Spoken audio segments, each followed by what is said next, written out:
Hi friend, welcome back to Pooja cooking vlogs. ಎಲ್ಲರೂ ಹೇಗಿದ್ದೀರಾ? ಚೆನ್ನಾಗಿದ್ದೀರಾ ಅಂತ ಭಾವಿಸ್ತಾ ಇದ್ದೀನಿ. ಬೆಳಗ್ಗೆ ಭಾನುವಾರದ ವ್ಲಾಗ್ನ ಸ್ಟಾರ್ಟ್ ಮಾಡ್ತಾ ಇದ್ದೀನಿ. ಇವತ್ತು 2 ನಾಟಿ ಕೋಳಿ ತೊಗೊಂಬಂದಿದ್ರು. ಅಂದರೆ ಸಂಡೇ ಸ್ಪೆಷಲ್. ಊರಿಗೆ ಬಂದಿದ್ನಲ್ವ ನಾನು ದಾವಣಗೆರೆಗೆ. ನೋಡಿ, ಬೆಳಗ್ಗೆನೇ ಒಂದು ಕೋಳಿ ಮೊಟ್ಟೆ ಇಟ್ಟಿತ್ತು. 2 ಕೋಳಿ ತೊಗೊಂಬಂದಿದ್ರು. 2 ನಾಟಿ ಕೋಳಿನೇ, ಪ್ಯೂರು. ಅದರಲ್ಲಿ ಒಂದು ಮಾತ್ರ ಇವಾಗ ಕುಯ್ತಾ ಇದ್ದೀವಿ. ಒಂದು ಕುಯ್ದುಬಿಟ್ಟು ಯಾವ ರೀತಿ ಅಡುಗೆ ಮಾಡೋದು ಅಂತ ನಿಮಗೆ ತೋರಿಸ್ತಾ ಇದ್ದೀನಿ. ಕಟ್ಟಿಂಗ್ ಕ್ಲೀನಿಂಗ್ ಎಲ್ಲ ಮನೇಲೇ ಮಾಡ್ತಾಯಿದ್ದೀನಿ, ಅದಕ್ಕೋಸ್ಕರ ತೋರಿಸ್ತಾ ಇದ್ದೀನಿ. ನೋಡಿ, ಒಂದು ಪಾತ್ರೆಯಲ್ಲಿ ಬಿಸಿನೀರು ಇಟ್ಕೊಂಡಿದ್ದಾರೆ. ಯಾಕಂದರೆ ಪುಕ್ಕನ ಈಸಿಯಾಗಿ ಕ್ಲೀನ್ ಮಾಡ್ಬೋದು ಅಂತ ಹೇಳ್ಬಿಟ್ಟು ಪಾತ್ರೆಯಲ್ಲಿ ಬಿಸಿನೀರು ಕಾಯಿಸ್ಕೊಂಡು ಅಷ್ಟೊತ್ತಿಗೆ ನಮ್ಮಪ್ಪ ಎಲ್ಲ ಕಟ್ ಮಾಡಿಕೊಟ್ಟಿದ್ರು. ಆಮೇಲೆ ಬಿಸಿನೀರಿಗೆ ಕೋಳಿನ ಹಾಕ್ಬಿಟ್ಟು ಪುಕ್ಕನ ಈಸಿಯಾಗಿ ತೆಗಿತಾ ಇದ್ದಾರೆ. ನೋಡಿ, ಎಷ್ಟು ನೀಟಾಗಿ ತೆಗಿತಾ ಇದ್ರು ಅಂದ್ರೆ ಅಂಗಡಿಲಿ ನಾವು ಒಂದೊಂದ್ಸಲ ಹಂಗೇನೆ ಬಂದುಬಿಟ್ಟಿರುತ್ತೆ ಪುಕ್ಕ.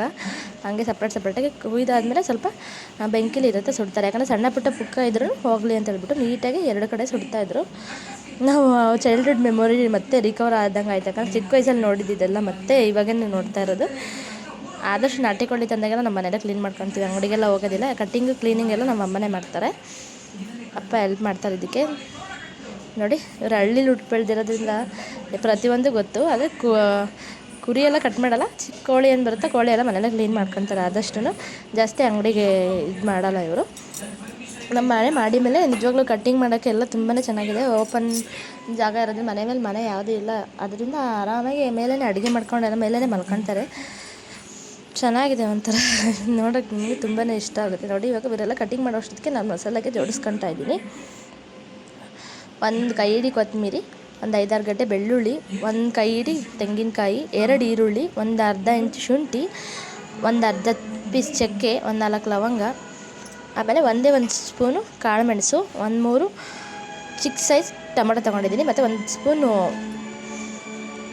ಕೊತ್ತಂಬರಿ ಕಾಳಿಗೆ ಒಂದು ಸ್ವಲ್ಪ ಗಸಗಸೆ ಹಾಕಿ ಚೆನ್ನಾಗಿ ಡ್ರೈ ರೋಸ್ಟ್ ಮಾಡ್ಕೊಂಡು ಎತ್ತಿಕೊಂಡಿದ್ದೀನಿ. ಇದಿಷ್ಟನ್ನು ನೈಸಾಗಿ ಪೇಸ್ಟ್ ಮಾಡ್ಕೊಬೇಕು. ನಾಟಿ ಕೋಳಿ ಸಾಂಬಾರಿಗೆ ಮಸಾಲೆ ಸ್ವಲ್ಪ ಶುಂಠಿ ಬೆಳ್ಳುಳ್ಳಿನ ಕಮ್ಮಿ ಹಾಕಿದರೆ ಸಾಂಬಾರು ಸೂಪರಾಗಿ ಇರುತ್ತೆ. ನೋಡಿ, ನಾನು ವೀಡಿಯೋ ಮಾಡೋಕ್ಕೂ ಬಿಡ್ತಾಯಿಲ್ಲ ನನ್ನ ಮಗ, ಅಷ್ಟೊಂದು ಕಿಚ್ಚಾಡ್ತಾನೆ. ನೋಡಿ, ಅಷ್ಟರಲ್ಲೇ ನಮ್ಮಮ್ಮ ನೀಟಾಗಿ ಕಟ್ ಮಾಡಿ ಎಲ್ಲ ತೊಗೊಂಬಂದರು, ವಾಶ್ ಮಾಡಿಕೊಂಡು. ಒಂದು ಬಾಣಲಿಗೆ ಸ್ವಲ್ಪ ಎಣ್ಣೆ ಹಾಕ್ಕೊಂಡು, ಅಂದರೆ ಬಾಣಲಿ ಬೇಡ, ಕುಕ್ಕರಲ್ಲೇ ತೊಗೊಳ್ಳಿ. ಯಾಕಂದರೆ ನಾಟಿ ಕೋಳಿ ಬೇಯಲ್ಲ ಅಲ್ವ. ಕುಕ್ಕರಲ್ಲಿ ತೊಗೊಂಡು ಕುಕ್ಕರಿಗೆ ಸ್ವಲ್ಪ ಎಣ್ಣೆ ಹಾಕ್ಕೊಂಡು ಸಣ್ಣದಾಗಿ ಕಟ್ ಮಾಡ್ಕೊಂಡಿರೋ 2 ಈರುಳ್ಳಿನ ಅದ್ರ ಜೊತೆಗೆ ಆ್ಯಡ್ ಮಾಡ್ಕೊತಾ ಇದ್ದೀನಿ.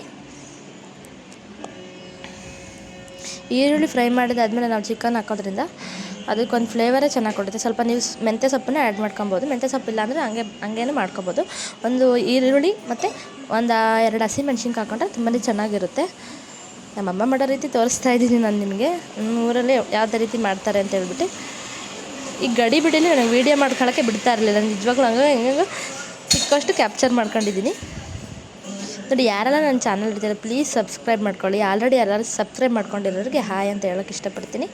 ಹೀಗೆ ನನಗೆ ಸಪೋರ್ಟ್ ಮಾಡ್ತಾರೆ. ಇವಾಗ ಇದಕ್ಕೆ ಉಪ್ಪು ಅರಿಶಿನ ಪುಡಿ ಹಾಕಿ ಚೆನ್ನಾಗಿ ಡ್ರೈ ಮಾಡ್ಕೊಬೇಕು. ಡ್ರೈ ಆದಮೇಲೆ ನಾವು ಮಸಾಲೆ ಹಾಕಬೇಕು. ಹಂಗೆ ಹಾಕಿದ್ರೆ ಸಾಂಬಾರು ಅಷ್ಟು ಚೆನ್ನಾಗಿರೋದಿಲ್ಲ. ನೋಡಿ, ಕೋಳಿ ನೋಡೋಕೆ ಆ ಥರ ಇತ್ತು. ಪೀಸ್ ಆದಮೇಲೆ ನೋಡಿ ಈ ಥರ ಕಾಣ್ತಾ ಇದೆ. ನಿಜವಾಗ್ಲೂ ಪ್ರಾಣಿಗಳ ಜೀವನ ಒಂಥರ ಕಷ್ಟ ಅಲ್ವಾ.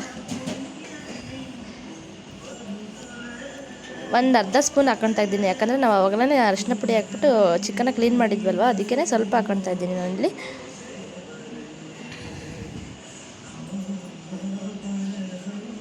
ಸ್ವಲ್ಪ ಉಪ್ಪು ಹಾಕಿ ಚೆನ್ನಾಗಿ ಡ್ರೈ ಮಾಡ್ಕೊಬೇಕು ಎಣ್ಣೆಲೇ. ಆಮೇಲೆ ನಾವು ರುಬ್ಬಿಕೊಂಡಿರೋಂಥ ಟೊಮೊಟೊ ಪೇಸ್ಟು, ಖಾರದ ಪುಡಿನ ಹಾಕಿ ತಿರುಗಿಸ್ಬೇಕು. ಮಸಾಲೆನ ಡೈರೆಕ್ಟಾಗಿ ಹಾಕ್ಬಾರ್ದು. ನಾನು ಇಲ್ಲಿ 3 ಸ್ಪೂನ್ ಖಾರದ ಪುಡಿ ತೊಗೊಂಡಿದ್ದೀನಿ. ಊರ ಖಾರದ ಪುಡಿ ಸ್ಪೆಷಲ್ ಏನು ಗೊತ್ತಾ, ಕಲರ್ ಇರುತ್ತೆ ಆದರೆ ಖಾರ ಇರೋಲ್ಲ. ಖಾರದ್ದು ಮಾಡ್ತಾರೆ, ಆದರೆ ಅತಿ ಹೆಚ್ಚು ಖಾರ ತಿನ್ನಲ್ಲ ನಮ್ಮ ಮನೇಲಿ. ಬೇರೆಲ್ಲ ತಿಂತಾರೆ, ಯಾಕಂದರೆ ರೊಟ್ಟಿ ಫೇಮಸ್ ಅಲ್ವಾ, ರೊಟ್ಟಿ ಜೊತೆ ತಿಂತಾರೆ. ಇಲ್ಲಿ ನಮ್ಮ ಮನೇಲಿ ತಿನ್ನಲ್ಲ, ಸ್ವಲ್ಪ ಖಾರ ಕಮ್ಮಿನೇ. ಕಲರ್ ಚೆನ್ನಾಗಿರುತ್ತೆ ಮಾತ್ರ. ನೋಡಿ, ಇನ್ನೂ ಸ್ವಲ್ಪ ಎಣ್ಣೆ ಎಲ್ಲ ಡ್ರೈ ಆಗಬೇಕು. ಆಮೇಲೆ ನಾವು ಒಂದೊಂದೇ ಮಸಾಲೆನ ಇದಕ್ಕೆ ಆ್ಯಡ್ ಮಾಡ್ಕೊತ ಹೋಗೋಣ. ಫಸ್ಟು ಟೊಮೊಟೊ ಪೇಸ್ಟ್ ಏನಿರುತ್ತೆ ಅದನ್ನು ಹಾಕ್ಕೊಂಡು ಚೆನ್ನಾಗಿ ತಿರುಗಿಸ್ಕೊಬೇಕು. ಉಪ್ಪು ಹುಳಿ ಖಾರ ಇಟ್ಟಿದ್ರೆ ಮಸಾಲೆ ಹಾಕಿದ್ಮೇಲೆ ವಿಸಿಲ್ ಕೂಗಿಸ್ಕೊಂಡ್ರೆ ತುಂಬಾ ಚೆನ್ನಾಗಿರುತ್ತೆ. ನೋಡಿ, ಟೊಮೊಟೊ ಪೇಸ್ಟ್ ಇವಾಗ ಹಾಕ್ತಾಯಿದ್ದೀನಿ ನಾನಿಲ್ಲಿ. ಒಂದು 4 ಟೊಮೊಟೊ ಏನು ಡ್ರೈ ರೋಸ್ಟ್ ಮಾಡ್ಕೊಂಡಿದ್ದ ಅದ್ರ ಟೊಮೊಟೊ ಪೇಸ್ಟ್ ಇದಕ್ಕೆ ಹಾಕಿ ಚೆನ್ನಾಗಿ ತಿರುಗಿಸ್ಕೊತಾ ಇದ್ದೀನಿ. ಇದೊಂದು ಸ್ವಲ್ಪ ಹಸಿ ವಾಸನೆ ಹೋಗೋವರೆಗೂ ಫ್ರೈ ಮಾಡಿ ಮಸಾಲೆನ ಇದಕ್ಕೆ ಆ್ಯಡ್ ಮಾಡಿ ನಮಗೆ ಎಷ್ಟು ನೀರು ಬೇಕೋ ಅಷ್ಟು ನೀರನ್ನ ಹಾಕಿ ಲಿಡ್ಲ ಕ್ಲೋಸ್ ಮಾಡಿ ಒಂದು 6 ವಿಸಿಲ್ ಹಾಕಿಸ್ಕೊಂಡ್ರೆ ಸೂಪರಾಗಿರೋ ನಾಟಿ ಕೋಳಿ ಸಾಂಬಾರು ರೆಡಿಯಾಗಿರುತ್ತೆ. ಮುದ್ದೆ, ಚಪಾತಿ, ನೀರು ದೋಸೆ ಜೊತೆಗೆ ಮಾತ್ರ ಸೂಪರ್ ಅಂದರೆ ಸೂಪರ್ ಕಾಂಬಿನೇಷನು. ಯಾವಾಗಲೂ ಮಟನ್ ತಿಂದು ಬೇಜಾರಾಗಿರೋರು ಈ ಥರ ಒಂದು ಸಲ ಟ್ರೈ ಮಾಡಿ ನೋಡಿ. ತುಂಬಾ ಚೆನ್ನಾಗಿರುತ್ತೆ ರೆಸಿಪಿ ಮಾತ್ರ.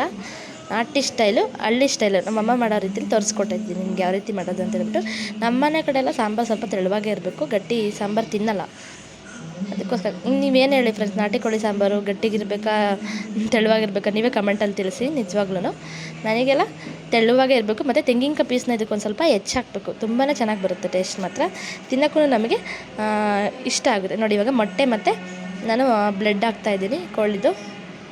ಟೇಸ್ಟ್ ಅಂದರೆ ಇದೇನೆ, ಮೊಟ್ಟೆ ಸಾರ ಮತ್ತು ಕೋಳಿ ಬ್ಲೆಡ್ಡು ಇದನ್ನು ಆ್ಯಡ್ ಮಾಡ್ತಾಯಿದ್ದೀನಿ.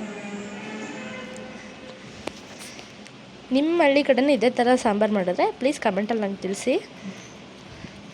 ಇವಾಗ ನಾನು ಲಿಡ್ನ ಕ್ಲೋಸ್ ಮಾಡಿ ಒಂದು 6 ವಿಸಿಲ್ನ ಕುಗ್ಗಿಸ್ತಾಯಿದ್ದೀನಿ ನೋಡಿ. 6 ವಿಸಿಲ್ ಕುಗ್ಸಿದಾದ್ಮೇಲೆ ಯಾವ ರೀತಿ ಬಂದಿದೆ ಅಂತ ನಾನು ನಿಮ್ಗೆ ತೋರಿಸ್ತಾ ಇದ್ದೀನಿ ನೋಡಿ.